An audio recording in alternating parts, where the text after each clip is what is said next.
بسم الله الرحمن الرحيم. الحمد لله رب العالمين، والصلاة والسلام على نبينا محمد وعلى آله وأصحابه أجمعين. Peygamber sallallahu aleyhi ve sellem Abu Hurayra radıyallahu anhudan gelgen hadiste, bu hadis Bukhari jana Muslim'de gelet. Peygamber sallallahu aleyhi ve sellem bu hadiste "Unzuru ila men huwa asfala minkum ve la tanzuru ila men huwa fawqakum. Fahuwa ajdaru en la tezdaru ni'metallahi aleykum." Siler özüңөрдөн төмөн болгон адамга карагыла, өзүңөрдөн жогорку адамга карабагыла деди. Мына ошондо силер өзүңөрдөгү Аллах Тааланын жакшылыгын, Аллах Тааланын неаматын төмөн санабай шүгүр кыласыңар деди. Шейх Ас-Саади рахимахулла бул хадиске түшүндүрмө берип, шарх берип айтат: "Я лаха мин васиятин нафиа ва калиматин шафиятин вафия." Бул пайгамбарыбыздын хадиси кандай гана пайдалуу осуят жана кандай гана даба боло турган жеткиликтүү сөздөр деди. Сөзүн улап: "Фахада ядуллу алал хасси ала шукриллахи бил и'тирафи би ни'амихи ва тахаддуси биха вал исти'анати биха ала таатил мун'им" деди. Бул хадис Аллах Таалага шүгүр айтууга, Аллах Таалага шүгүр келтирүүгө үндөй турган хадис. Кантип десе, Аллах Таала берген жакшылыктарды, Аллах Таала берген неаматтарды Аллахтан деп билип моюндоо менен жана ошол жакшылыктарды оозга алып айтуу менен жана ошол Аллах берген жакшылыктарды, Аллах берген неаматтарды Аллах Таалага ибадат кылууга колдонуу менен деди. Шейх бул жерде шүгүр кылуунун шарттарын эскерип койду. Инсан эгерде шүгүр кылам десе, же мен шүгүр кылууну каалайм десе, же мен шүгүр кылдым десе, кантип шүгүр кылуу керек? Ошол нерсени баяндап койду. Эмне деди? Эң биринчи, ар бир жакшылыкты, ар бир Аллах берген неаматты Аллахтан деп билип моюндоо керек деди. Андан кийин ошол Аллах берген жакшылыктарды оозга алып айтуу керек деди. Инсан Аллах берген неаматтарды оозуна алып айтып, жана Аллах субханаху ва таалага шүгүр келтирип мактоолорду айтуу керек. Жана шейх айтты, үчүнчү шарты, инсан ошол Аллах берген жакшылыктарды Аллахка моюнсунууга колдонуу керек деди. Жана Аллах Таалага шүгүр келтирүүгө жардам бере турган бардык себептерди жасоо менен болуу керек деди. Аллах Таалага шүгүр келтирүүгө жардам бере турган нерселерге аракет кылуу керек, жасоо керек деди. Фа инна шукра лиллахи ва расул ибада. Анткени шүгүр кылуу Аллах үчүн бул ибадаттын негизи жана жакшылыктын негизи деди. Аллах субханаху ва таала өзүнүн пенделерине шүгүр келтирүүнү важип кылган деди.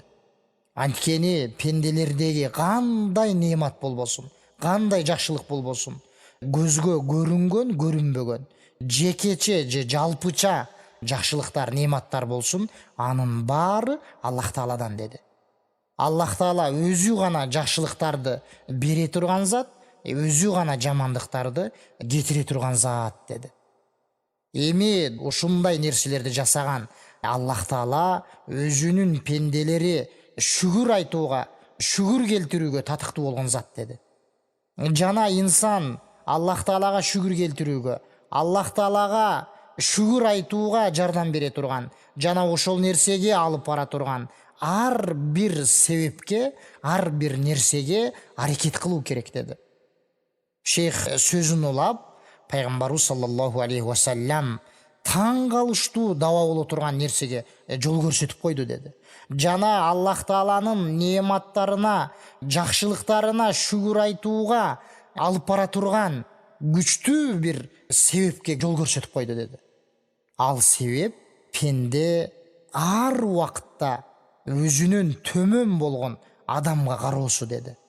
Кайсыл нерседе болбосун, дүнүйө дүниеге тиешелүү болгон маселелерде алымдар айткандай акырет иштеринде эмес, ибадат жасоодо эмес, Аллах Таалага кулчулук кылууда эмес, балким бул дүйнөгө тиешелүү болгон нерселерде инсан өзүнөн төмөн болгон адамдарга кароо керек. Анткени инсан Аллах Таалага тиешелүү болгон нерселерде, акыретке тиешелүү болгон маселелерде өзүнүн жогорку адамдарга карай турган болсо, ал инсан ибадатын дагы да күчөйтүп, Аллах Таалага болгон кулчулугун дагы да жакшыртат. Жаннатка дагы да башка өзүнөн жогорку адамдарды карап, аракет жасайт. Ал эми мал дүйнөдө, ырыскыда же ден соолукка тиешелүү болгон нерселерде, дүйнөгө тиешелүү болгон маселелерде өзүнүн төмөндөгү адамга кароо керек. Мына ошондо шейх айткандай, инсан Аллах Тааланын берген өзүндөгү жакшылыктарын көрөт. Натыйжада ошол жакшылыктарга Аллах Таалага шүгүр айтат. Эгерде инсан шейх айткандай ар дайым өзүнүн төмөндө болгон адамга карай турган болсо, бул инсан ушул кароосу өзү эле инсанды Роббисине көп шүгүр айтууга алып барат деди. Анткени инсан эгерде өзүнүн төмөндөгү адамдарга карай турган болсо, ал өзүнүн төмөндө болгон көптөгөн адамдарды көрөт деди. Жана өзүн ушул инсандын даражасына жетүүнү каалаган көптөгөн адамдарды байкап көрөт деди. Эгер төмөндөгү адамдарга карай турган болсо, ошентип бул инсан Роббисине шүгүр айтат, Роббисине мактоо айтат деди. Анткени ал өзүндөгү төмөндөгү адамдарды көргөн кезде ал алхамдулилля, мага Кудайым ушундай жакшылыктарды берген, Кудайыма шүгүрлөр болсун деп айтат. Шейх айткандай, эгерде инсан өзүнүн жогорку адамдарга карай турган болсо, бул инсан өзүндөгү Кудайдын берген жакшылыктарын төмөн санап, ал Кудайга болгон шүгүрүн жоготот деди. Эми кимде ким Аллах Таалага болгон шүгүрдү келтирбей, ал нерседен узакташа турган болсо, Аллах Тааланын берген неаматын төмөн санай турган болсо, анда бул инсандан Аллах Тааланын жакшылыктары кете баштайт деди. Эми бул инсанга өзүнүн жогорку адамдарга карай турган болсо, ар кандай жаман ойлор, капалыктар жана өзүндөгү жакшылыктарды көрбөй, ошол жакшылыктарын ачуусу келип жактырбагандык бул инсанды ороп, ушундай бир жаман нерселер кыйнап, ушундай сыноолор келет эми бул инсанга деди. Жана бул инсан Аллах Тааланы өзүнүн Роббиси катарында көрбөй калат деди. Анткени инсан өзүнүн Кудайы берген неаматтарды көрбөй, ыраазы болбой баштайт. Шейх айтты, бул нерсе диндеги жана дүйнөдөгү зыяндуу нерсе, ачык айкын зыян нерсе бул деди. Шейх дагы сөзүн улантып айтат, билип алгын, эгерде инсан Аллах Таала берген жакшылыктарга жакшылап ой жүгүртүп карап көрө турган болсо, жана ошол Аллах берген жакшылыктар бир гана Аллах Тааланын жакшылыгы менен гана, Аллах Тааланын фазилети менен гана келет деп, ушул нерсе жөнүндө жакшылап ой жүгүртүп карап, жана да Аллах берген жакшылыктардын бир эле түрүн ойлоп карап көрө турган болсо, башка баардык жакшылыктарды эмес, алар мында турсун, жана башка жакшылыктарга шүгүр келтирүү мында турсун, бир эле жакшылыктын бир эле түрүн ой жүгүртүп каратып көрө турган болсо, деди шейх, анда бул инсан өзү эле мажбур болот. Аллах Таала берген жакшылыктарды толук моюндап, Аллах Таалага толук кандуу шүгүр келтирүүгө өзү эле мажбур болот деди. Жана да Аллах Таалага көп шүгүр айтууга өзү эле ушул нерсеге өзү эле барат деди. Эгер жакшылап ой жүгүртүп карап көрө турган болсо деди. Бир эле түрлүү Аллах Тааланын берген жакшылыгын деди. Жана бул инсан эми өзүнүн Роббисинен уялып калат деди. Эмнеден? Аллах берген ошол жакшылыктарды Аллах кайтарган жака, Аллах тыюу салган нерсеге колдонуудан уялып калат деди. Эми бул инсан Аллах буйруган нерсени жасабагандан уялып калат деди. Шейх айтат, пайгамбарыбыз саллаллаху алейхи вассалам ушул шүгүр айтуу жакшылыктын эң негизги себеби болгондуктан да өзүнүн сахабасы Муаз ибн Джабал радиаллаху анхуга мындай деп айткан дейт. Я Муаз, инни ухиббук. Эй Муаз, мен сені жақсы көрем.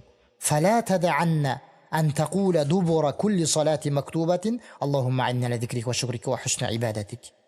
Сен ар бір парыз намаздан кейін, ей Аллахым, маға сені зикір қылуға, жана саға шүгір айтуға жардам бергин, жана саға жақшы ибадат жасауға жардам бергин деп айтуыны ешқачан таштабай жүргін деп айтқан деді.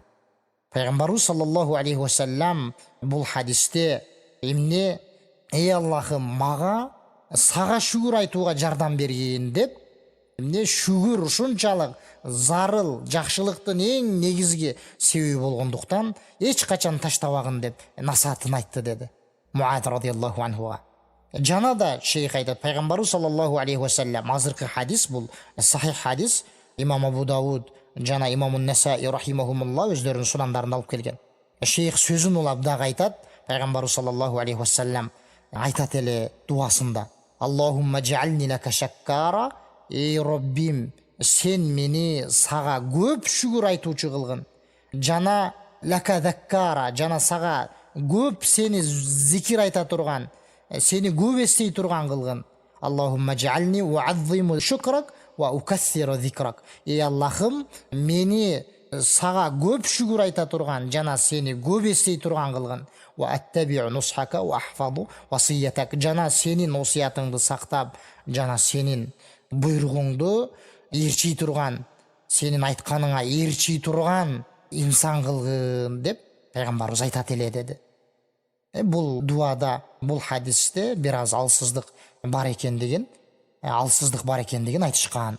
Жана да пайгамбарыбыз саллаллаху алейхи вассалам шүгүр келтирүүчү адамдардын эң эле шүгүр келтиргени болгон.